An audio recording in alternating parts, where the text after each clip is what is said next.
皆様こんにちは。神戸街中散歩高谷でございます。私は今現在 JR 三宮駅前の駅ビル建築現場の方へ来ております。で、今回のテーマといたしましては、前回に引き続き、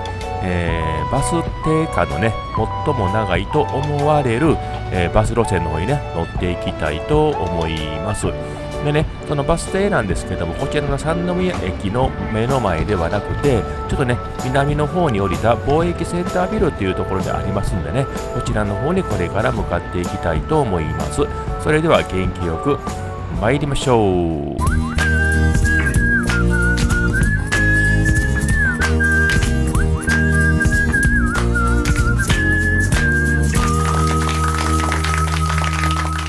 はい、貿易センターバス停の方へやってまいりました。で、バスがねやってまいりましたんで、これから乗っていきたいと思うんですけども、このバスがですね貿易センターバス停右下にあるんですけどもが、36バイパスを経由しまして、幸せの村病院行きのね、バスで、加納町3丁目バス停から日踊りインターバス停間がね、一番バス停間が長いおよそ 8.8 キロというバス停間になりますね。それでは、バスの方に乗っていきたいと思います。まずね、これでピットやってね入るんですけども、これから向かうところは、定額のバス停間ではなくて、距離によって値段変わりますんで、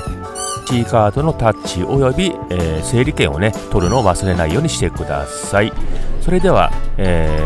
貿易センター前をスタートいたします。で、扉が閉まりましてね、出発ですね。はい、目の前に見えてる、高架がねポートライナーの高架でございます。でね、前進んでいったら、信号がね赤になっちゃいましたんで、一旦止まります。でね、この交差点を左へ曲がってまいりますね。で、左へ曲がってまいりまして、目の前信号あるんですけど、このね、次の信号、この信号ではなくて次の信号を左へ曲がっていきますね。で、次の信号を左に曲がりましたら、貿易センター北というバス停がありますんで、そちらがね次のバス停になります。ただ今回はねお客さんが乗ってこなかったので、貿易センター北バス停は通過していきます。で、このまままっすぐ進んでいきまして、この次のね信号、こちらを右へ曲がってまいります。こちらがフラワーロードと言いまして、三宮の一番のメインストリートでございます。で、こちらを右へ曲がりましたら、JR 三宮駅の方に向かってまっすぐ上に上がっていきますね。で、この次のバス停であります三宮センター街東口というバス停に行くんですけども、ちょっとこの辺りねバスとかタクシーとかねが結構多いんで、なかなかと前に進まないですね。はい、でこちらのねセンター街、三宮センター街東口バス停で約20人ぐらいね人が乗ってまいりました。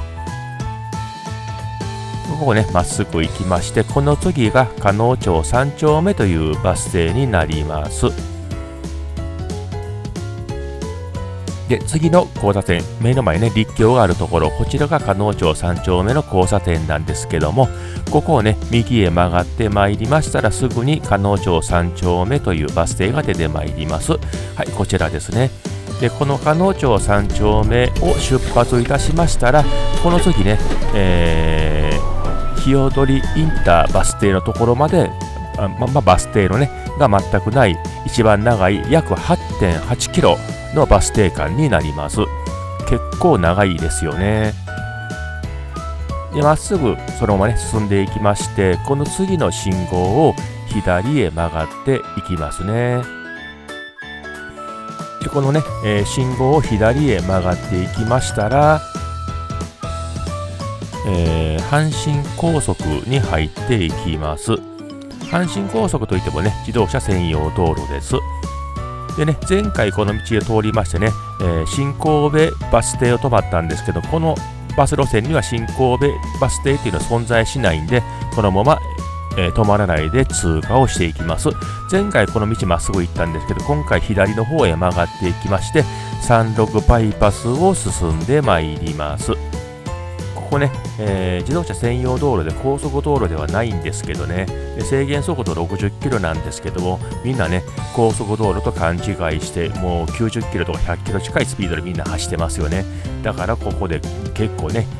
交通事故はここね、割と多いんですよ。さっきね、警告ね、速度を落とせっていう警告出てましたよね。で、このね、進んでいきましたら、ここはね、一応西の方へ向かってるんですけれども、結構ね、トンネル長いんですけども、この次がね、神戸駅ぐらい、有馬街道のところを、で、自動車専用道路のね、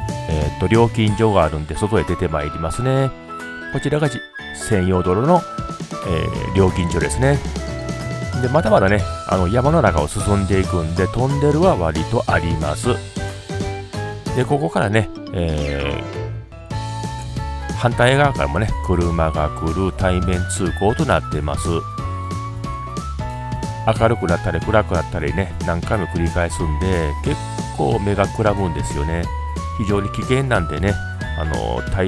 十分気をつけてね、運転していきましょうねって、私はバス乗ってるだけなんですけどもね。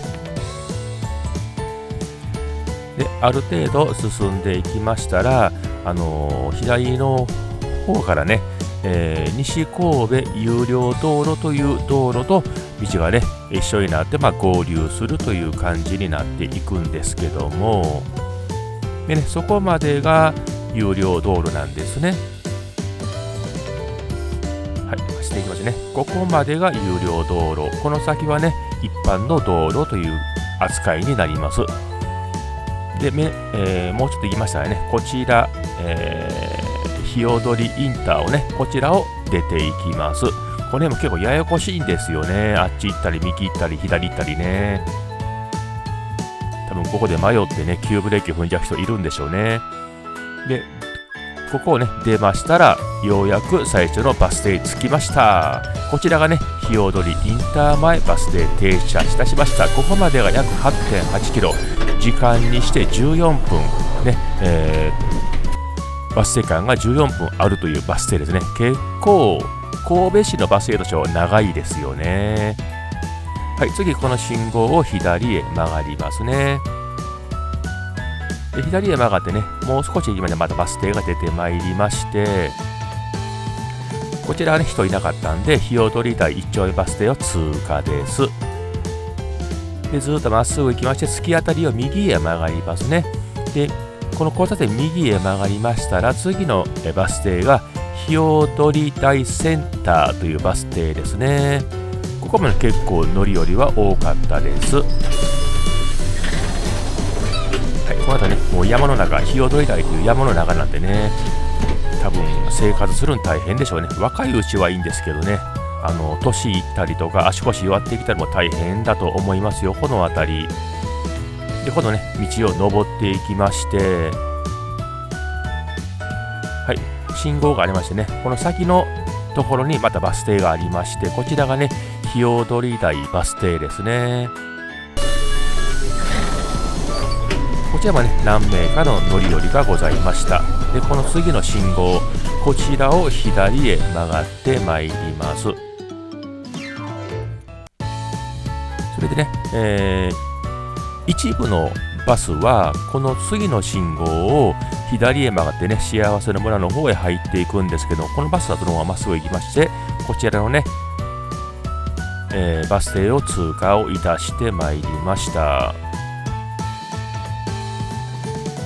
このね、日踊り台北町バス停に停車をいたします。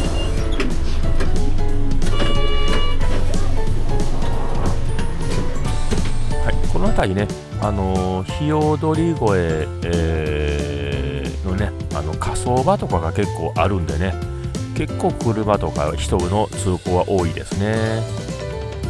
はい、このね、市民防災センターバス停は通過していきました。で、この次ね、幸せの村へ入る前にバス停がありまして、こちらですね、清和台バス停に停車。ここよりね、幸せの村というところへ入ってまいります。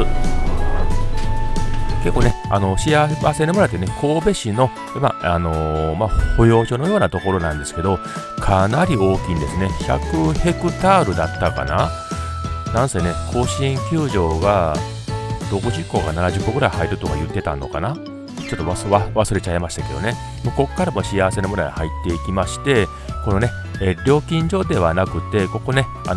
駐車場への入り口なんですね。で、この次の、テニスコート前、こちらですね、は人が乗るようになかったんで通過ですね。はい。で、進んでいきまして、この次がね、幸せの村中央というバス停でございます。こちらですね。はい、こちらがね、幸せの村のね、スポーツ施設である他体育館、あとね、温泉、あと、プールなどありますんでね、皆さんこちらで降りられますね。で、この次、こちらを右へ曲がっていくと、幸せの村病院ですね。こちらが終点でございます。はい。このね、幸せの村終点バス停で降りてまいります。はい、今回の動画いかがでございましたでしょうか。神戸市バスの中で、バス停間が一番長いと言われておりますバス路線を紹介してまいりました。この動画良かったと思っていただけましたらチャンネル登録、高評価、コメントなどいただきましたら大変嬉しいです。それでは皆様また次回お会いするまで。さよなら。